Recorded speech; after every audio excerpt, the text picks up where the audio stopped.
Stay home, everything with feathers. We're gonna dream, dream, dream together. It So, sings are we a starting to admit? song, stops it Yeah, all. we're good to go. It sings a song, never stops it I've let you know people in the all. waiting room. We're just waiting for more. And I wanna be a catalyst for change. Trying something different. I wanna change the rules of the game. 'Cause even the smallest bird can fly up to the top of the tree. And I wanna be a catalyst and find out what could be.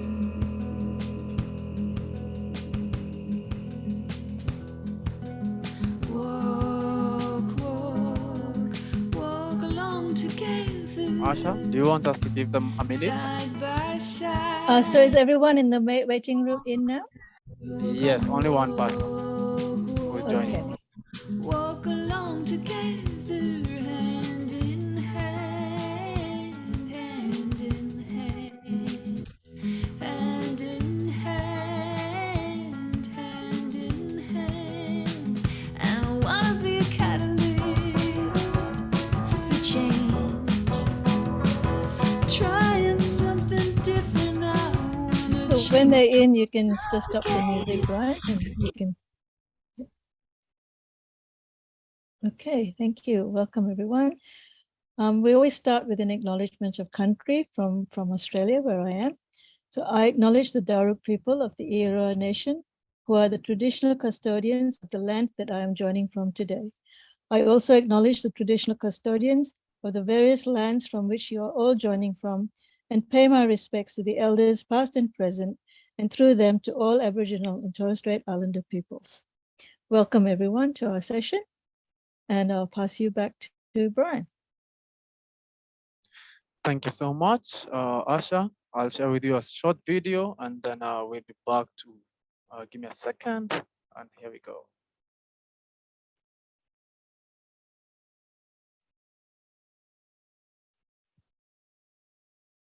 There you go.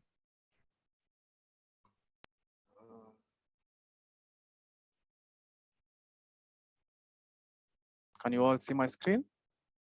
Catalyst 2030 is a movement of social entrepreneurs and innovators embracing collective action to achieve the SDGs by the deadline of 2030. Our 1,500 members are active in 197 countries.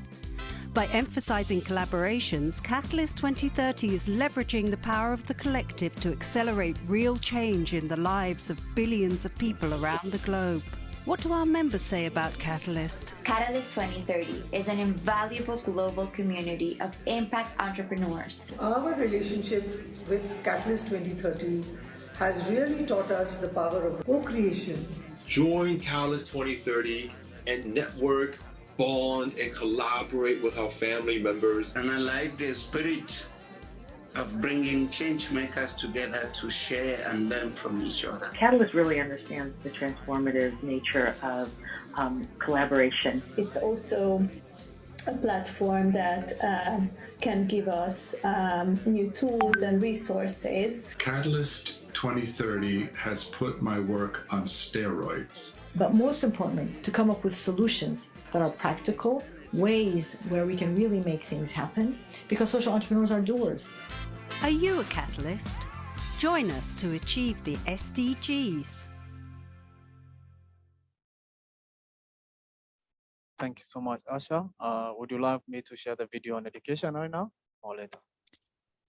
We'll do that a bit later. We can start the housekeeping. Thank you. Okay, I will share with you the housekeeping in the chat.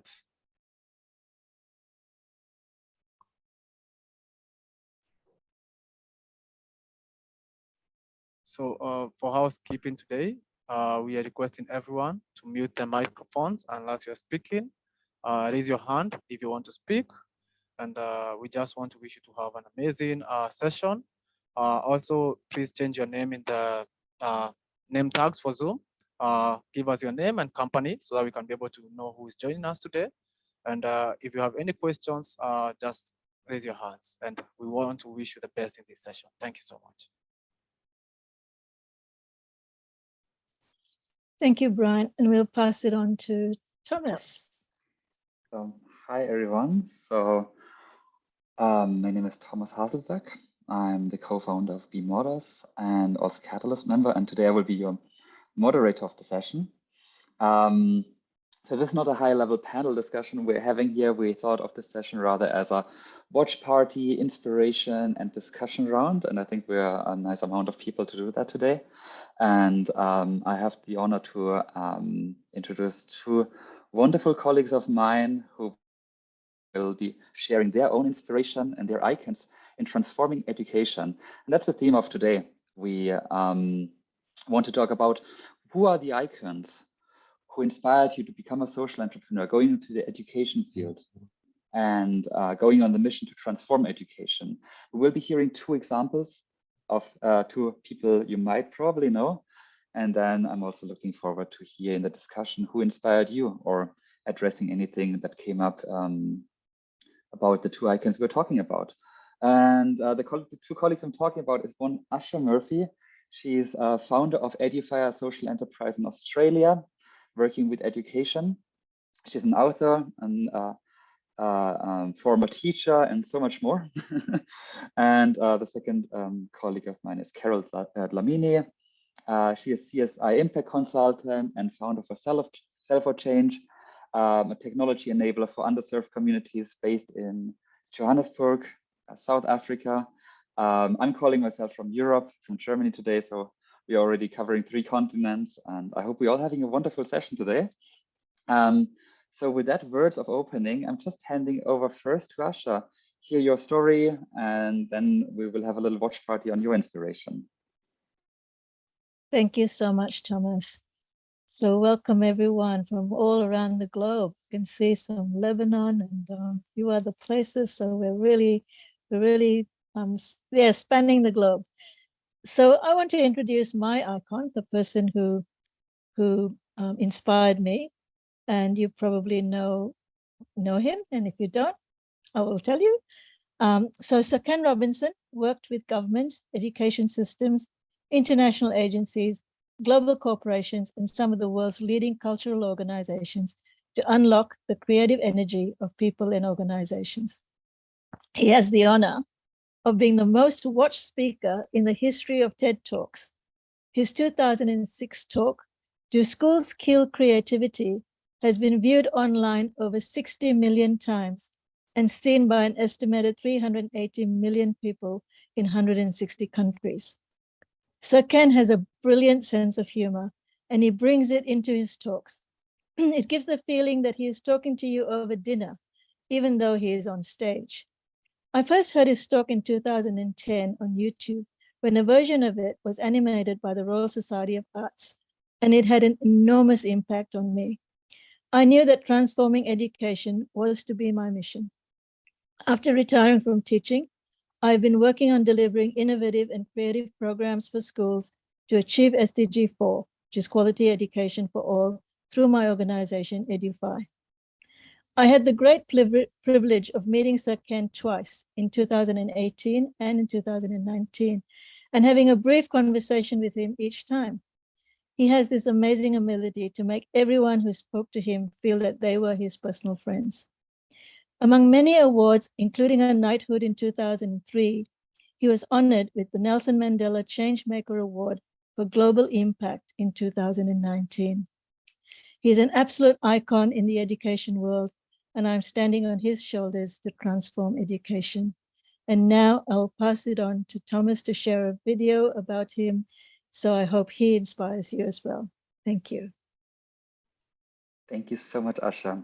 So here we go. And I put the link also in the chat in case you cannot see it on screen share.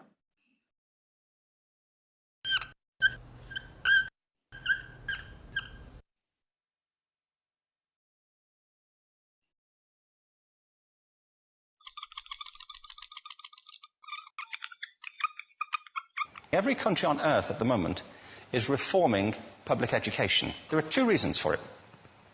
The first of them is economic. People are trying to work out, how do we educate our children to take their place in the economies of the 21st century. How do we do that? Given that we can't anticipate what the economy will look like at the end of next week, as the recent turmoil is demonstrating. How do we do that?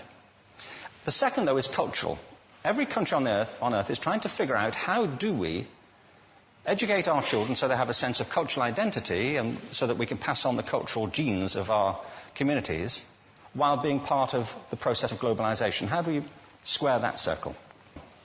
The problem is they're trying to meet the future by doing what they did in the past. And on the way, they're alienating millions of kids who don't see any purpose in going to school. When we went to school, we were kept there with a story, which was if you worked hard and did well and got a college degree, you would have a job. Our kids don't believe that. And they're right not to, by the way. You're better having a degree than not, but it's not a guarantee anymore. And particularly not if the route to it marginalizes most of the things that you think are important about yourself. Some people say we have to raise standards if this is a breakthrough. You know, like, really, yes, we should. Why would you lower them?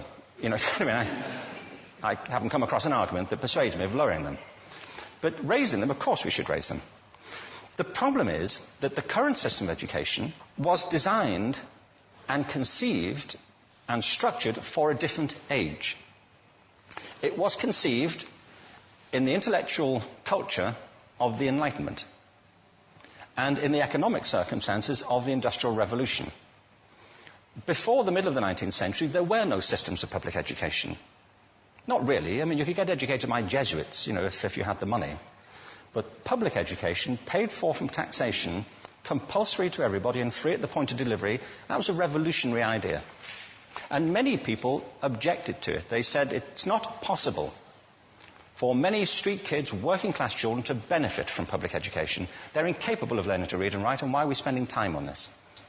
So there's also built into it a whole series of assumptions about social structure and capacity.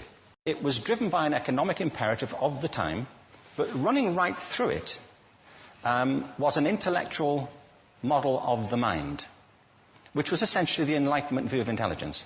That real intelligence consists in the capacity for a certain type of deductive reasoning and a knowledge of the classics originally, what we come to think of as academic ability. And this is deep in the gene pool of public education, that there are really two types of people, academic and non-academic, smart people and non-smart people. And the consequence of that is that many brilliant people think they're not, because they've been judged against this particular view of the mind. So we have twin pillars, economic and intellectual. And my view is that this model has caused chaos in many people's lives. It's been great for some. There have been people who have benefited wonderfully from it. But most people have not. Instead, they suffer this. This is the modern epidemic, and it's as misplaced and it's as fictitious. This is the plague of ADHD. Now, this is a map of the incidence of ADHD in America, or prescriptions for ADHD. Don't mistake me here. I don't mean to say there is no such thing as attention deficit disorder. I'm not qualified to say if there is such a thing. I know that a great majority of psychologists and paediatricians think there is such a thing. But it's still a matter of debate. What I do know for a fact is it's not an epidemic. These kids are being medicated as routinely as we had our tonsils taken out. And on the same whimsical basis, and for the same reason, medical fashion. Our children are living in the most intensely stimulating period in the history of the earth. They're being besieged with information and calls for their attention from every platform, computers, from iPhones, from advertising holdings, from hundreds of television channels. And we're penalizing them now for getting distracted. From what? You know, boring stuff. At school, for the most part. It seems to me it's not a coincidence totally that the incidence of ADHD has risen in parallel with the growth of standardized testing. Now, these kids are being given Ritalin and Adderall and all manner of things, often quite dangerous drugs, to get them focused and calm them down. But according to this, attention deficit disorder increases as you travel east across the country. People start losing interest in Oklahoma.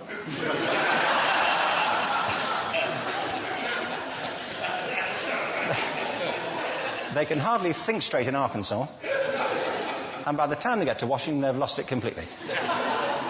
And there are separate reasons for that, I believe. It's a fictitious epidemic. If you think of it, the arts, and I don't say this exclusively of the arts, I think it's also true of science and of maths, but I say about the arts particularly because they are the victims of this mentality currently, particularly. The arts especially address the idea of aesthetic experience. An aesthetic experience is one in which your senses are operating at their peak, when you're present in the current moment, when you're resonating with the excitement of this thing that you're experiencing, when you are fully alive. An anesthetic is when you shut your senses off and deaden yourself to what's happening. And a lot of these drugs are that. We're getting our children through education by anesthetizing them. And I think we should be doing the exact opposite. We shouldn't be putting them asleep. We should be waking them up to what they have inside of themselves. But the model we have is this. I believe we have a system of education that is modeled on the interests of industrialism and in the image of it. I'll give you a couple of examples. Schools are still pretty much organized on factory lines, so ringing bells, separate facilities, specialized into separate subjects. We still educate children by batches. We put them through the system by age group. Why do we do that? Why is there this assumption that the most important thing kids have in common is how old they are? It's like the most important thing about them is their date of manufacture. You know what I mean? Well, I know kids who are much better than other kids at the same age in different disciplines, or at different times of the day, or better in smaller groups than in large groups, or sometimes they want to be on their own.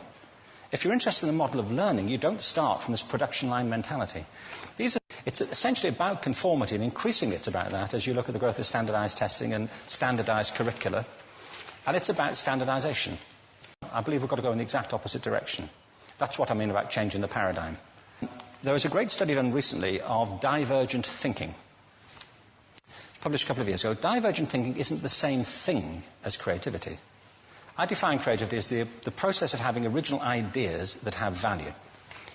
Divergent thinking isn't a synonym, but it's an essential capacity for creativity. It's the ability to see lots of possible answers to a question, lots of possible ways of interpreting a question, to think what Edward de Bono would probably call laterally, to think not just in linear or convergent ways, to see multiple answers, not one. So, there are tests for this. One kind of cod example would be people might be asked to say, how many uses can you think of for a paperclip? One of those routine questions. Most people might come up with 10 or 15. People who are good at this might come up with 200. And they do that by saying, well, could the paperclip be 200 foot tall and be made out of foam rubber? Does it have to be a paperclip as we know it, Jim? Now, there are tests for this, and they gave them to 1,500 people. This is in a book called Breakpoint and Beyond. And on the protocol of the test, if you scored above a certain level, you'd be considered to be a genius at divergent thinking. Okay? So my question to you is, what percentage of the people tested, of the 1,500, scored at genius level for divergent thinking? Now, you need to know one more thing about them. These were kindergarten children. So what do you think? What percentage at genius level? 80. 80, okay. 98%. Now, the thing about this was it was a longitudinal study. So they retested the same children 5 years later, age of 8 to 10. What do you think? 50? They retested them again 5 years later, ages 13 to 15. You can see a trend here, can't you? Now, this tells an interesting story, because you could have imagined it going the other way, couldn't you? You start off not being very good, but you get better as you get older. But this shows two things. One is we all have this capacity, and two, it mostly deteriorates. Now, a lot of things have happened to these kids as they've grown up. A lot. But one of the most important things that happened to them, I'm convinced, is that by now they've become educated. They've spent 10 years at school being told there's one answer, it's at the back. And don't look. And don't copy, because that's cheating. Outside schools, that's called collaboration, but inside schools. Now, this isn't because teachers want it this way. It's just because it happens that way. It's because it's in the gene pool of education. We have to think differently about human capacity. We have to get over this old conception of academic, non-academic, abstract, theoretical, vocational, and see it for what it is, a myth. Secondly, we have to recognize that most great learning happens in groups, that collaboration is the stuff of growth. If we atomize people and separate them and judge them separately, we form a kind of disjunction between them and their natural learning environment. And thirdly, it's crucially about the culture of our institutions, the habits of the institution and the habitats that they occupy.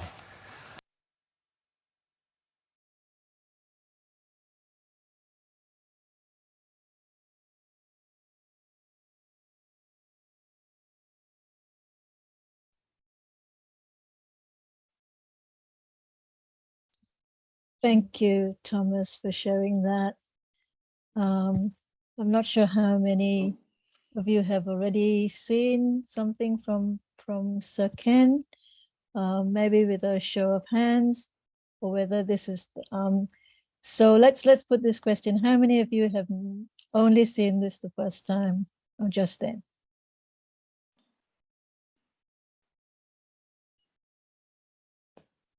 Oh, okay. And the rest of you probably have seen some either this one or another one of his TED Talks and talks. So what has come up with you from that in terms of what he said? What resonates with you, and has that linked to what you do yourself? We have someone who wants to share. If you raise your hands, or maybe I could ask it in a different way. With what Sir Ken says, is that something that you would like to see happening in schools? So maybe with a show of hands, like just yep, thanks, Joseph and Angeline and Carol, and a few of you are Brian. A few of you are not on camera, but if you want to just use your reactions and with the hands up, and then yep, there's a few people in the chat. So Sir Ken's been talking about this since 2006, right? So things take a long time to change. But what we need to do now is to keep it going. His vision that he put down, he's done a lot of things with different schools around the world. And so that's some of the thoughts we can take away as we move along, and to put them all together as to what we can do moving forward.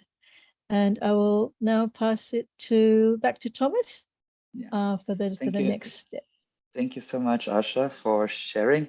I guess it's a lot of input for the people who don't know that work, and it's a lot of content within a short time period of 12 minutes maybe.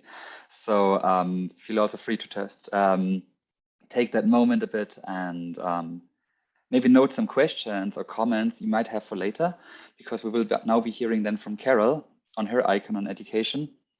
And then we will go into a general discussion round and see what came up from both videos, from both inspirations. You might share yours, but also the questions that come up from this video, you can maybe then address later, or just pop them in the chat and I will bring them up later. So with that in mind, I'll pass it on to Carol and her icon. Thank you so much, Thomas. So my name is Carol. I'm dialing in all the way from South Africa, and I saw in the chats that we've got different continents presented here. So welcome to all. So it is a great privilege and honor for me to be in this session. I personally, I am very passionate about education, and I think education is the key to unlock a lot of our potential. I'm just very excited to hear that actually the video that we just played, Sir Ken, was an awardee of my role model, Nelson Mandela. So this is the person who has inspired me in education. So Ken Robinson received the Changemaker Award. So I think I'm very lucky that actually this is the person that I'll be speaking to. So briefly about Nelson Mandela, excuse me, I do have a little bit of a flu. So Nelson Mandela, he was the South African anti-apartheid revolutionary and political leader who served many years in prison and became the first democratically elected president of our country. And we still look up to him, and he's still the one role model that our country look up to him. And the reason why I chose him today as my icon, because he believes so much in education. He believed that if you give a child who is a child of a domestic worker education, that can change them to become a doctor. If you give a child of somebody who doesn't have education themselves from poorer background, they're able to become a president, as we saw with himself as well. He became a president being a child of a farmer sorry, in the rural community. So he was a civil rights advocate, and he dedicated his life to fighting for equality and fighting for the right of every child or every human being in South Africa. So I will ask Thomas just to play a video, but I don't think, Thomas, we're going to play the whole thing, maybe briefly 8 minutes, and then so that we can all get engaged. What I liked again in the second Robinson video is that we talk about reforming public education, and Nelson Mandela believed that public education should be used to catapult our country to propel forward. Thank you. Thank you so much, Carol. Just come in when you feel that we can stop the video. So enjoy, everyone.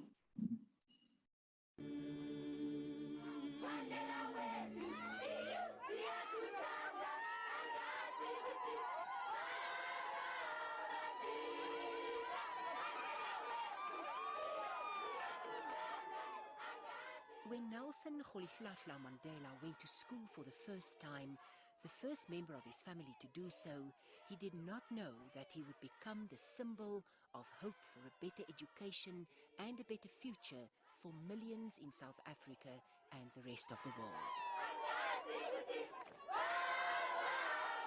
David James Smith writes in his book Young Mandela that Madiba himself pointed out that both his father and mother were illiterate, had no formal schooling, and never learned to read or write, but that they certainly were not ignorant and had great wisdom, and that they supported and encouraged his education.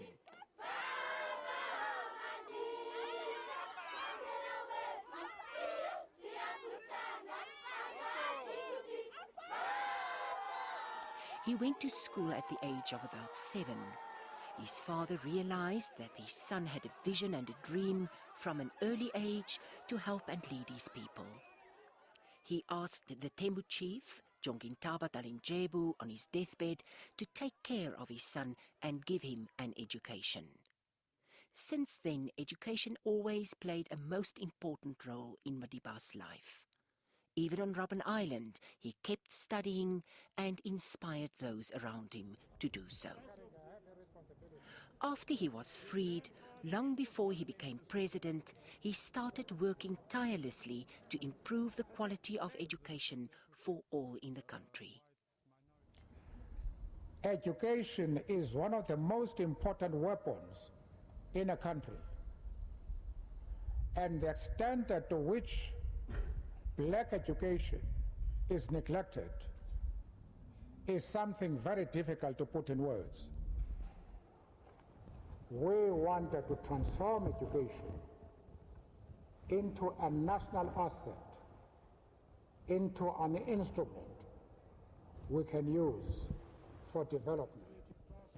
He asked young South Africans to help him in building a new South Africa.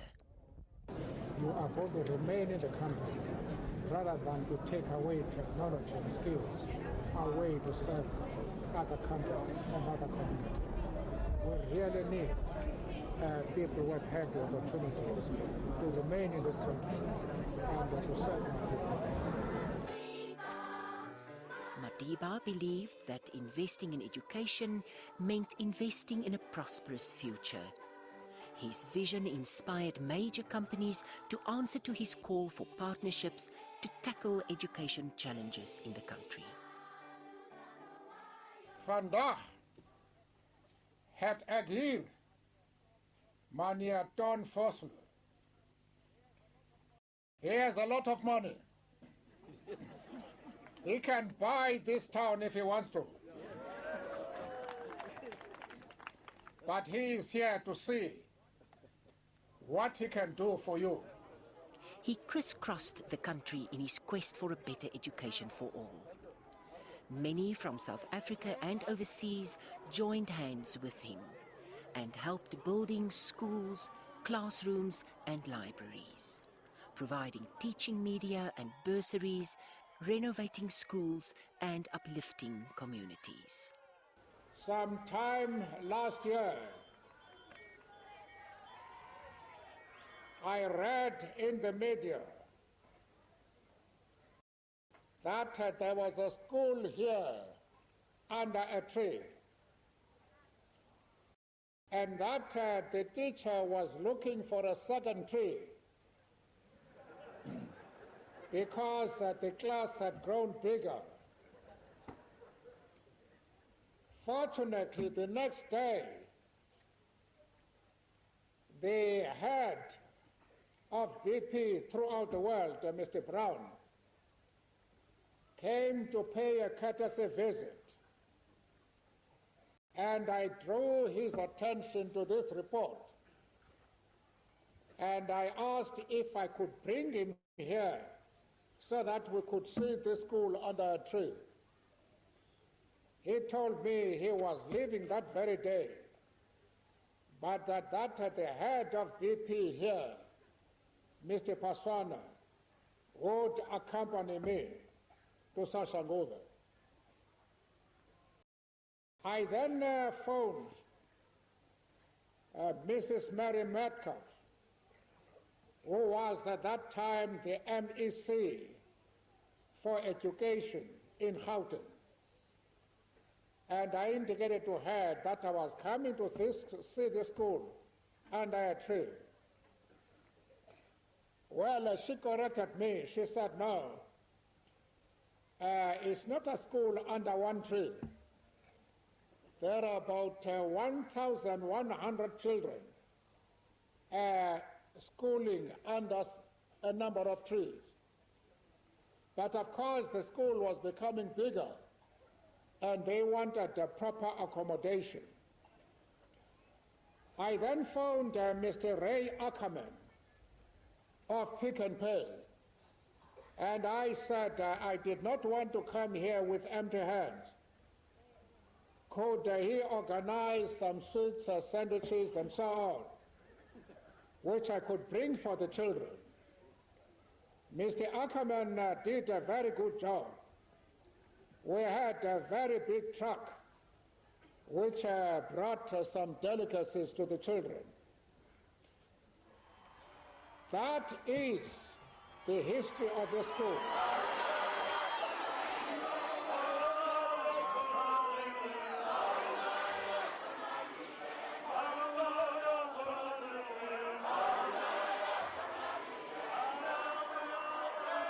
Madiba constantly reminded those who received that they also had a role and responsibility.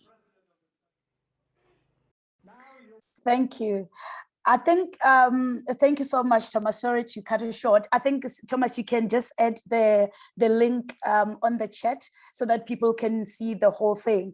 And so what I love, as I say, Nelson Mandela being my icon, education played a role even for him while he was in prison. So while he was in prison, he didn't even just look at his circumstances, but he pursued the education and to become the person that he was. And when he came out as a president of our country, he still felt that Black education was still neglected. And it's very pains me 28 years later into our democracy in South Africa, things has not changed much even after his death.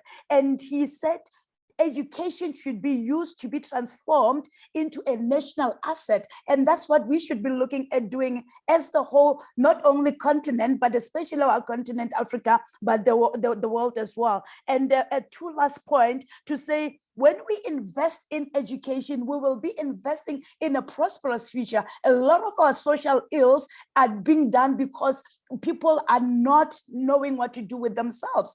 And to link Ken Robinson, he said we should make children up to what it is inside them. So because the answers are multiple. So it's not only one answer to education, but we've got multiple answers. So I will just stop there. Thank you so much, Thomas. Thank you so much, Carol. Wow, so much inspiration here. And I'm really humbled that we are today in this session honoring these icons. And as you said, Carol, Nelson Mandela says it's a national asset, it's an instrument for which we can use for development. And I think this is a very big reminder when it comes to the SDGs, because it intersects with so many SDGs, meaning this is the asset for development for so many other things to improve. Fully agree on that. And I think also a very striking quote of Nelson Mandela when he says that education is one of the most important weapons we can use. So, and so we are talking about education transformation from different angles here. Also, we're looking at Ken Robinson's view on transforming the education system in the sense of how are schools run, how are students being educated. And I think from Nelson Mandela, we kind of, what I'm getting at the moment is also that general acknowledgement that how important education is in the policies, in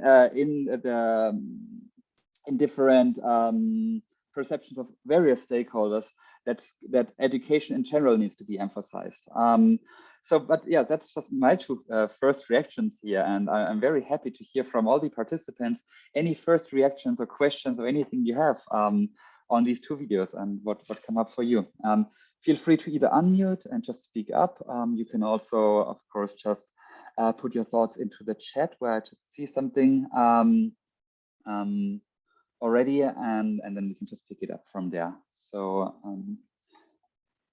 who wants to go first? I will not call anybody out.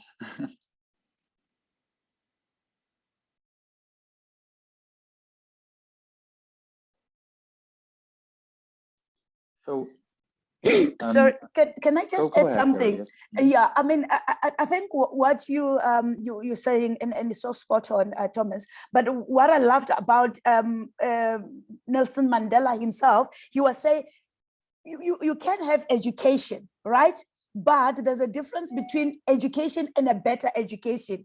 And that makes a difference in a child's life. And then he says, we don't want just a better education for the few or the select few, but we want a better education for all, which is what has actually, as I said, he's my motivation and my inspiration. And Sir Ken Robinson as well, when he spoke about how actually the system of education was formulated as well. It was only formulated for the exclusive, for the few, not for the majority. But I feel that as the new generation or this generation who is here in this platform, this is what actually Catalyst is all about. We catalyzing education for all, not only the select, whether you are coming from the African continent or Europe or Asia or whatever. And what he mentioned about then 28 years ago, he experienced a school with 1,100 children still having their education under a tree.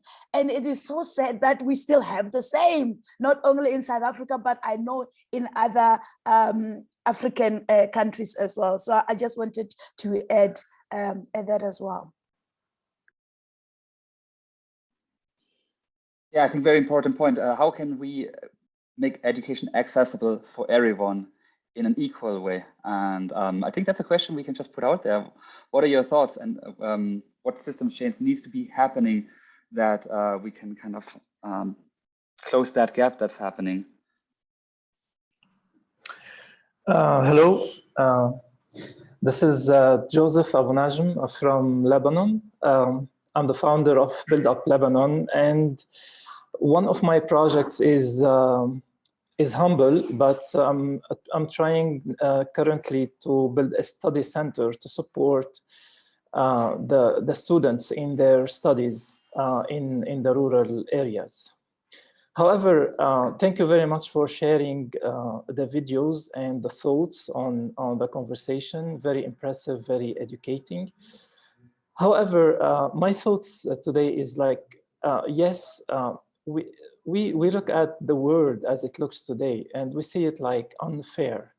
You see like very good institutions in some countries. You see like cool trees that students are still sitting under the trees to learn. I can see this as unfair. It's too unfair actually. But the problem is like when you look at the good schools and you see like that you are graduating patients rather than educated people. And I liked very much the way they described it in the first video. So now maybe we need to add to our to your efforts that you are conducting is how to treat those patients, the adults. I mean, we have patients now, not educated people. We have adults that are talking to their kids as well. So maybe we need to draw a line here and say and find a way how to treat that really. And on the way to building like the global citizenship, and this is what I really like, is we need to dream of one day having bullets, clear bullets, defining what are we trying to build here. Are we trying to build a national society or a global society? That are things that are I dream of. I doubt they will happen by 2030, but I think we should be working into that strongly. Thank you for your time. Thank you so much, Joseph. That's beautiful. And I know UNESCO are very much into talking about, lifelong learning. And, and as you say, we've ended up, the education system has created patience, that we need to heal. So one of the things is, these children come out at the end of schooling and, as young adults, and there's so many gaps, there's so many things that didn't happen for them. So, what can we do?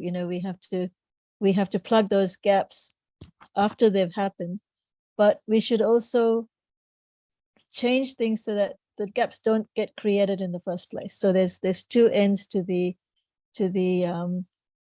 healing process, right? So we've got to do the medication afterwards, but we've got to do the preventative health as well of the education system. And people were talking about we were talking about our icons, Carol and I, and Catherine, who's one of the participants, who's got in a very noisy area, so she can't actually put her mic on.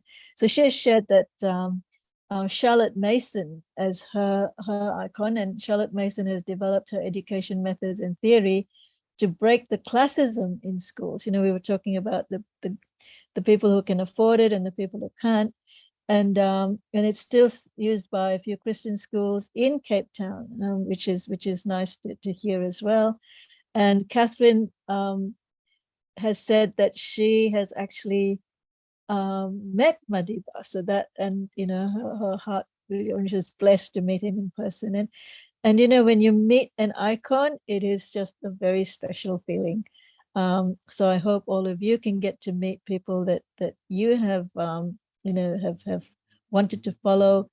And they say you stand on the shoulders of giants, right? So we've got these giants, and we're standing on their shoulders to make our dreams come true. And Joseph, your dream is beautiful. We want a global society. It's not a nationalistic or anything like that. We are global citizens, and that is one of the things that has come up a lot in the UNESCO Futures of Education report.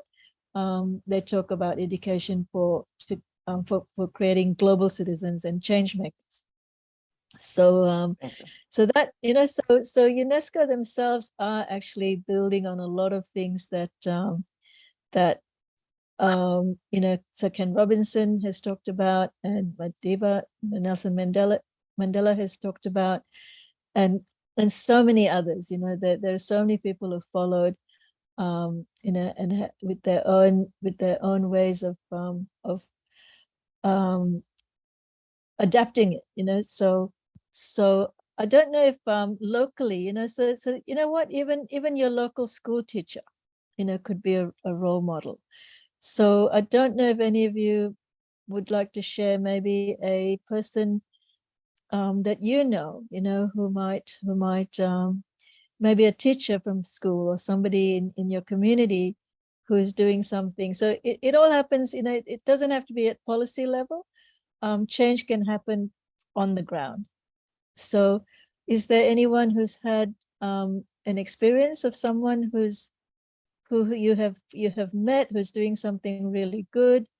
I know, Angeline, you're nodding, so I don't know if you have a person in mind if you'd like to share.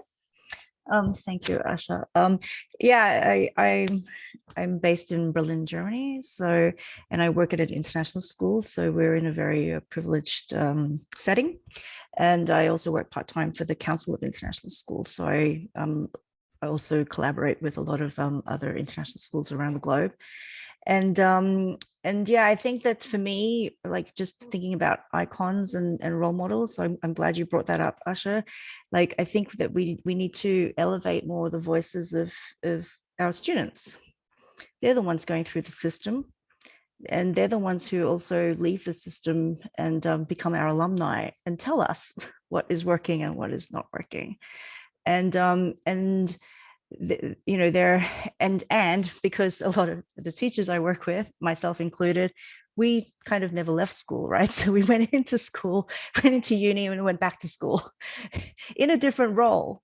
But we are very much going through similar things. And so when I rehear Ken Robinson's call for disruption, it really is very hard, even if I have a lot of inspiration surrounding me through my principals, my colleagues, the students, etc. But we don't have the power because we need the funding. Right. So if anyone wants to throw money at us, we'd gladly open a new school into the new system. Yeah, even here in Berlin, Germany, I'd happily do that.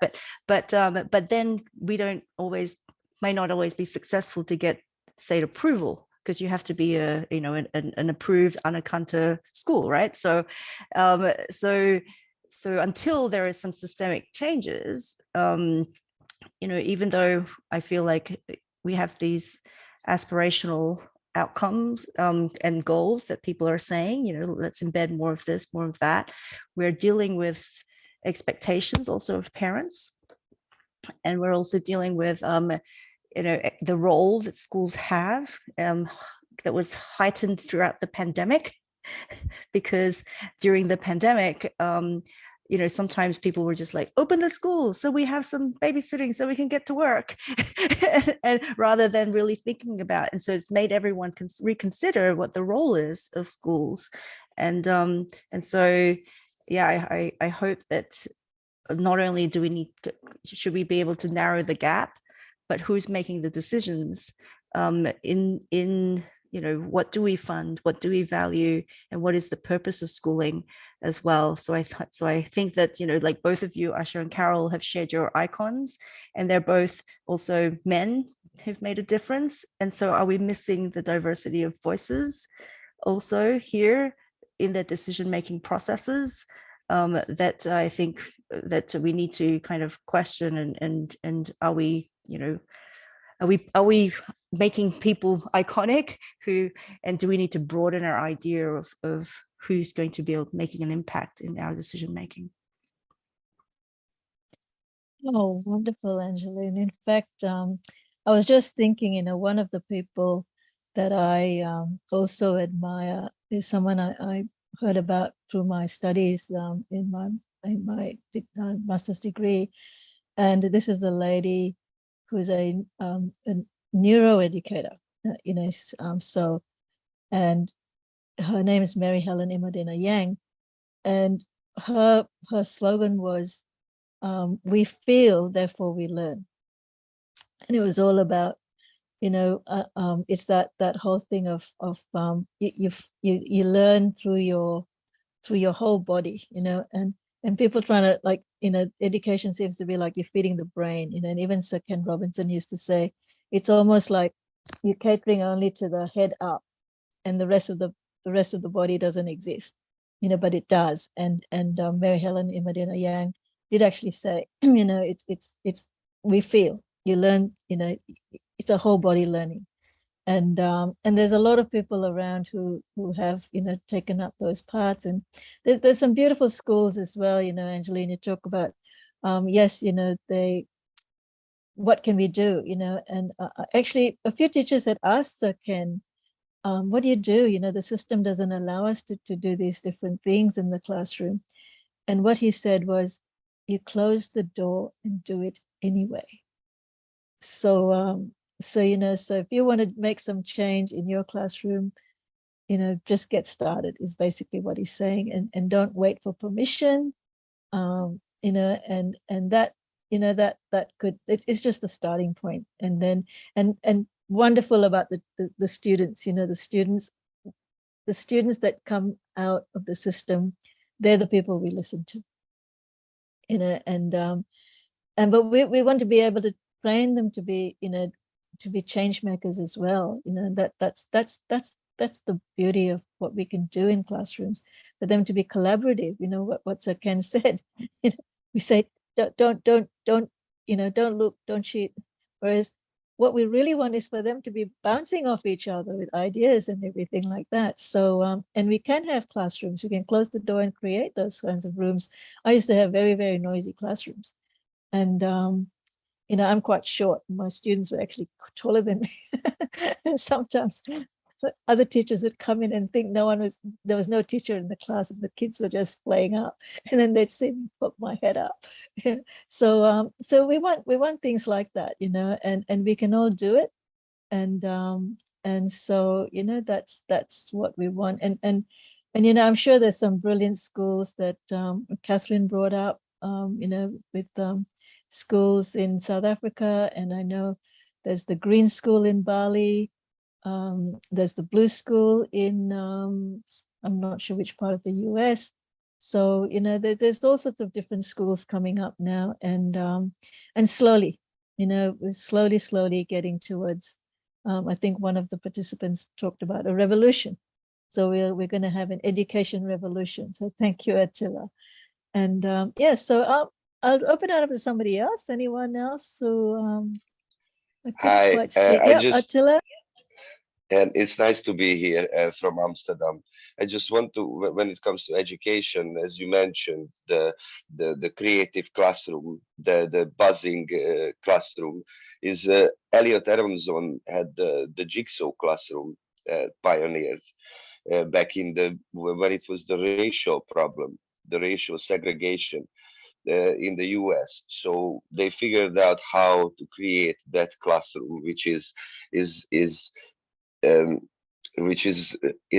making the kids involved in each other, solving a problem or creating something. And in the same sense, they forget that they, brown, black, any color. So I just, for me, the greatest educators are One of them is Elliot Aronson, and the other one is Don Chomsky, who's another great educator. And in his words, he says that the education, the what he's doing is basically directed to the people, so we can understand how the world works, and maybe education is missing in when it comes to higher education or high schools even, to teach history, because you have to teach some kind of history that you have to involve not just the state line of the history, but I don't know what's the situation, for example, in Nicaragua or Kenya or Thailand, but somehow that part is missing also. So for me, these are the two big educators, and it's really great to see you here, Asha and Thomas and everybody. Nice to be here. Thank you, Attila. Yes, yes, those. Thanks for sharing your icons, and definitely. And going back to Angeline's point, we seem to have a lot of male role models, and I'm sure there are a lot of the class teachers. Someone's had Roshan Bosch, and the class teachers. The teacher that made something click for you. That suddenly said, okay, yes, I can be that dancer or whatever. Pass to Carol. Let me unmute. Thank you so much. I just wanted to echo Angeline's sentiments as well. And funny enough, when you were mentioning that our icon, both of them, they are male. And another thing that we talked about is that both of them, they've passed on. So who is the new voice, the global voice that we are listening to? Who is the new global voice that is bringing all of us as a global citizen together in this education? And at the moment, when I look around, I'm feeling that the voices we are pulling in different directions, but there's no coherent voice that is coming up. And but I thank you, Attila, for sharing your perspective as well, which is actually new to me. So I think what Second Robinson and Nelson Mandela, whether it's their brand, it has helped us to or help them to be pulled up so that we all look and hear what they're saying. And I'm yearning in my heart that I wish we can have somebody like that in our generation that we can all rally behind, or we can have or hear their message intensively for all of us as a community. Thanks, Asha. Yes, Carol. And why not you? Oh, Angeline, one of us, all of us together. We can all do it. It's collaborate together. And I know time just runs out so quickly. There's just one little a video or some statistics about education that was compiled through Catalyst 2030. And so I'll hand it to Brian to play that, and then we can close that. So thank you everyone for this, for your contributions, and we will make this a better place for all those young people, and we owe it to them. Thanks, Johan, too. Thank you.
Thank you so much, Brian. Yeah, so we're on top of the hour with the session. Thank you so much, everyone, for joining and for participating, sharing your thoughts. And I hope you take some inspiration with you. And yeah, let's stay connected and work to transform the education system.